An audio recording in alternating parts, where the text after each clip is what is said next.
Reacher Season 3's character change is already fixing a Season 2 disadvantage. Reacher Season 3 is going to introduce a character change that will fix Season 2's biggest disadvantage.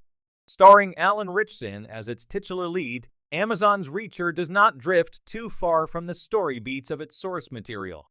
Even though it takes some creative liberties in both Seasons 1 and 2, it remains true to the essence of its source, explaining why the first two installments of the series have been both critically and commercially successful.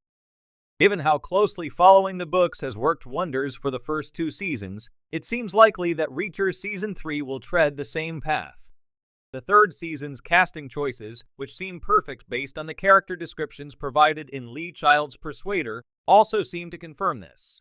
Along with having incredible casting choices, it also seems likely that Reacher Season 3 will adopt another element from Lee Child's Persuader, which will allow it to fix one Season 2 issue. Like Reacher Season 1, Season 3's book unfolds from a first-person perspective. Reacher Season 2 is adapting Lee Child's Persuader, e.g. Reacher Season 1 follows Lee Child's Killing Floor, which primarily unfolds from a first-person perspective. Owing to this, the book feels way more intimate compared to other Jack Reacher novels that unfold from a third-person perspective. The reason being that it allows readers to have a more immediate connection with the titular character. The book's emphasis on Reacher's first-person view is also reflected in the show's first season, where it adds other intriguing characters like Roscoe and Finley to the mix, but makes Reacher's insights and crime-solving abilities the story's highlight. Like Lee Child's Killing Floor, Reacher Season 1 focuses less on being broader in scale and emphasizing the POVs of several different main characters.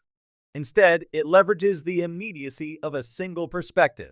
This approach allows the show to truly shine because, as its title suggests, Jack Reacher is supposed to be the center of attention, and his unique worldview is what drives his narrative. Reacher Season 2 proves the Amazon show is better off adapting books like Killing Floor and Persuader. Unlike Reacher Season 1, Season 2 adapts Lee Child's Bad Luck and Trouble, which follows a third-person perspective. This approach has its own merits as it makes the overarching narrative more flexible, allowing the show to explore the thoughts and motivations of other main characters. It also keeps viewers/readers one step ahead of the titular character, as they can find subtle details that the character may notice much later in the story. It also leaves more room for expanding the scale of Reacher's adventure by incorporating a wider range of subplots. However, as seen in Reacher Season 2, the third-person perspective does not seem to work too well for the Amazon series because it takes away all the elements that make the Lee Child stories compelling. The Jack Reacher franchise primarily stands out among other crime thrillers because it features a larger-than-life, overpowered character as its leads, who uses unconventional methods to solve crime. While it is fun to watch him collaborate with other equally intelligent and physically imposing characters in stories like Bad Luck and Trouble, Reacher truly shines when only his narrative is directly engaging with viewers.